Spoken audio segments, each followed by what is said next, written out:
Informasi seputar bola. Bolaku, bola kita. Dikutip dari bolasport.com, laga Persebaya versus Persikabo dipastikan batal digelar. Ketua Panpel beberkan sebuah fakta. Laga Persebaya Surabaya versus Persikabo 1973 di Stadion Joko Samudro, Gresik, Sabtu 14 Januari 2023 dipastikan batal digelar. Kepastian ini didapatkan usai digelarnya rapat koordinasi manajemen dan Panpel Klub Liga 1 Jawa Timur yang digelar di Mapolda Jatim pada hari Rabu 11 Januari 2023 pagi. Rapat yang dipimpin Wakapolda Jawa Timur Brigjen Pol Slamet HS ini menghasilkan keputusan bahwa tidak ada pertandingan di wilayah Jawa Timur untuk tanggal 14 Januari 2023. Hasil rapat tersebut juga membuat laga Persik Kediri melawan Persita Tangerang yang digelar pada hari yang sama ikut batal. Ketua Panitia Pelaksana Persebaya Surabaya Ram Surahman mengungkapkan pembatalan disebabkan karena durasi pengajuan izin tidak sesuai peraturan kepolisian, yaitu sekurang-kurangnya 14 hari sebelum laga. Hasil rakor tadi begitu. Pertandingan Persebaya versus Persikabo tidak ada izin. Alasannya masa pengurusan tidak sesuai Perpol 10/2022. Kata Ram dilansir bolasport.com dari Tribun Jatim. Pengurusan izin minimal 14 hari. Lanjutnya, Ram Surahman sudah menyampaikan argumentasi bahwa keterlambatan pengurusan izin tak semata-mata merupakan kesalahan klub. Pasalnya jadwal resmi Liga 1 yang diterima dari PT Liga Indonesia Baru sebagai operator kompetisi baru diterima pada 2 Januari 2023. Kami baru mendapatkan jadwal pada awal Januari lalu, kurang dari 14 hari sesuai syarat Perpol. Sudah kami sampaikan situasinya seperti itu, tetapi tidak diterima, jelas Ram. Menariknya, aturan main seperti yang tertuang di Perpol 10/2022 ini tidak berlaku di luar Jawa Timur. Terbukti beberapa laga tunda bisa digelar, di antaranya PSS Sleman versus Persija Jakarta pada 8 Januari 2023, PSIS versus Bayangkara FC pada 9 Januari 2023, Barito Putra versus PSM Makassar pada 10 Januari 2023 dan Big Match Persib versus Persija pada 11 Januari 2023. Terkait hal ini pihak Polda Jatim akan meneruskan ke Mabes Polri. Kami sudah kirim surat ke LIB menjelaskan situasi yang ada. Kami minta penundaan pertandingan, tambahnya. Panpel Persebaya sendiri sebetulnya sudah mengantongi sederet dokumen sebagai syarat digelarnya pertandingan. Mulai izin dari Dispora Gresik terkait penggunaan stadion sampai izin wilayah dari desa, camat, koramil, dan polsek Kebomas. Sebetulnya persiapan sudah lumayan, semua sudah dikantongi. Tinggal rekomendasi dari Polres Gresik, tetapi rakor memutuskan seperti itu, terang Ram. Kami hormati keputusan tersebut, segera kami bersiap untuk pertandingan selanjutnya, pungkasnya. Setelahnya Persebaya dijadwalkan menjalani laga kandang menjamu Bayangkara FC pada hari Senin 23 Januari 2023. Persebaya akan kembali mengajukan Stadion Gelora Joko Samudro sebagai lokasi. Kemudian dari surya.co.id, keinginan Persebaya Surabaya bisa memulai pertandingan di kompetisi Liga 1 2022-2023 putaran kedua kandas. Ini menyusul laga Persebaya versus Persikabo dipastikan batal terlaksana. Sesuai jadwal yang dirilis PT Liga Indonesia Baru LIB selaku operator Liga 1, laga Persebaya versus Persikabo dijadwalkan berlangsung di Stadion Gelora Joko Samudro GJS Gresik pada hari Sabtu 14 Januari 2023. Laga Persebaya versus Persikabo pada Liga 1 2022-2023 pekan ke-18 itu sejatinya direncanakan kick-off pukul 16.00 WIB. Namun jadwal tersebut dipastikan batal terlaksana.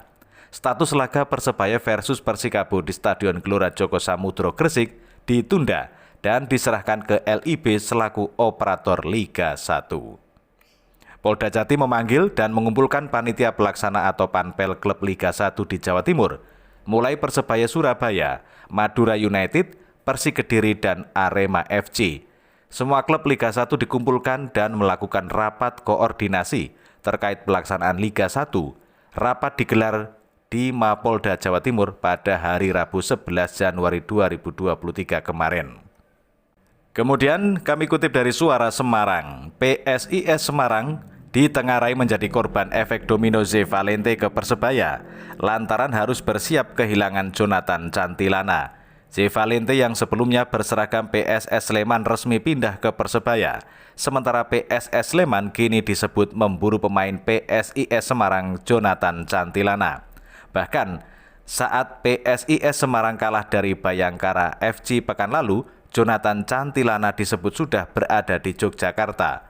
Bursa transfer jeda musim ini begitu ramai karena melibatkan pemain-pemain top PSIS Semarang dan PSS Sleman.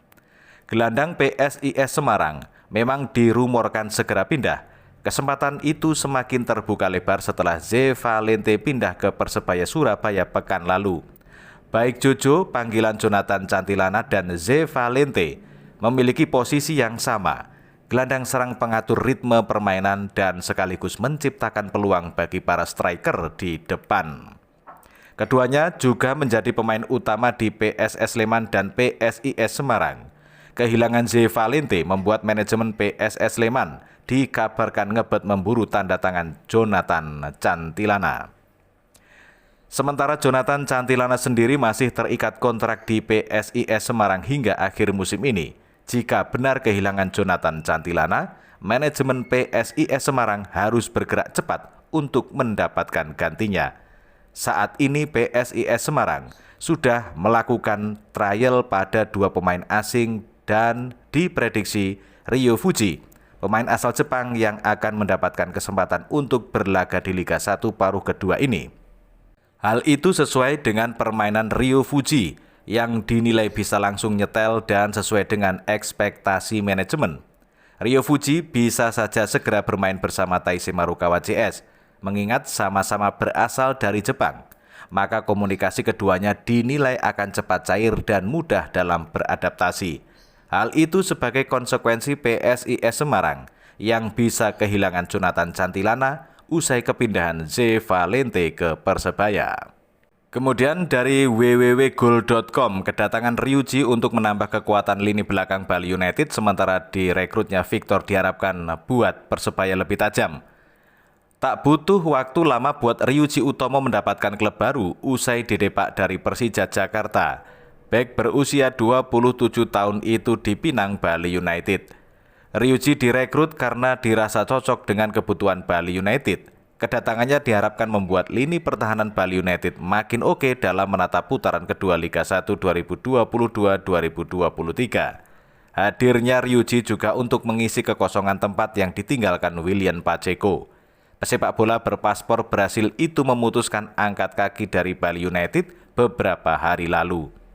Kemudian kami kutip dan bacakan dari Antara. Persebaya Surabaya resmi mengikat penyerang asal Brasil Paulo Victor yang sebelumnya bermain di Visaka FC, klub asal Kamboja, untuk menambah daya gedor pada putaran kedua Liga 1 Indonesia 2022-2023. Pelatih Persebaya Surabaya Aji Santoso melalui laman resmi klub pada hari Rabu mengatakan, dengan kedatangan Victor diharapkan bisa menjadi solusi di lini depan yang selama putaran pertama kurang garang di depan gawang lawan. Pastinya semua lini ada evaluasi. Salah satu hasil evaluasi yang mendatangkan striker baru. Saya tahu Victor juga pemain berkualitas, apalagi pernah main di AFC Cup, kata dia. Menurut dia, pecinta sepak bola Indonesia sebenarnya tidak asing dengan Victor, karena pemain 28 tahun itu pernah membantu Visaka FC mengalahkan Bali United di ajang AFC Cup. Kala itu ia mencetak 2 gol dari total 5 gol yang dibuat Visaka FC ke gawang Bali United, kata dia. Selain bermain di ajang AFC Cup, lanjut dia, Victor juga sempat merasakan kompetisi di Korea Selatan dan Bahrain. Pernah juga di beberapa klub Brasil seperti Nacional, Atletico Club, dan AC Victoria, ujar pelatih asal Malang tersebut. Sementara itu, guna mempercepat adaptasi, lanjut dia Victor akan langsung mengikuti latihan bersama tim pada hari Rabu ini, yang sebelumnya telah menjalani rangkaian tes medis dan penandatanganan kontrak dengan manajemen pada hari Selasa 10 Januari. Sebelumnya, tim asal Kota Pahlawan ini juga telah menggait pemain asing yang akan menempati posisi nomor 10 sebagai playmaker, yakni Ze Valente yang sebelumnya bermain di PSS Sleman pada putaran pertama. Namun mantan pemain timnas Indonesia tersebut belum bisa memastikan seluruh pemain barunya bisa langsung masuk tim utama atau tidak, dikarenakan masih butuh penyesuaian untuk bermain dengan karakter tim. Harus saling berkomunikasi dengan pemain lama terutama, kata dia. Tetapi Aji menambahkan pihaknya yakin pemain asingnya bisa cepat beradaptasi bersama para punggawa tim yang berjuluk bajul ijo tersebut. Saya yakin proses adaptasi Z dan Victor tidak akan lama, hanya butuh sedikit peningkatan kondisi fisik, kata Aji. Kemudian dari Oke Bola, Persebaya Surabaya dihukum tanpa penonton di Liga 1 2022-2023. Aji Santoso kirim pesan kepada bonek. Sang pelatih berharap agar para supporter Persebaya Surabaya, bonek, tidak nekat mendekat stadion ketika sanksi berlangsung. Bajul Ijo julukan Persebaya Surabaya dihukum tanpa penonton ini merupakan imbas dari nekatnya para supporter masuk ke lapangan dalam laga kontra Rans Nusantara pada 15 September 2022. Awalnya, Komisi Disiplin atau Komdis PSSI menjatuhkan sanksi 5 laga tanpa penonton.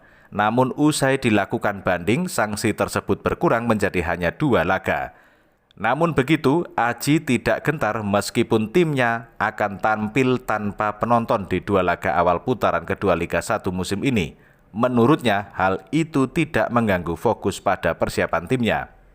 Memang agak berbeda jika bermain tanpa penonton, karena tim yang lain sudah boleh. Tapi saya rasa tidak berpengaruh banyak pada persiapan, kata Aji dilansir laman resmi klub pada hari Selasa 10 Januari 2023. Aji pun memperingatkan para bonek agar tidak nekat datang ke stadion selama hukuman berlaku.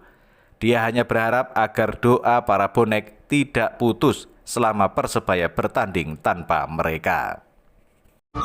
Informasi seputar bola. Bolaku, bola kita.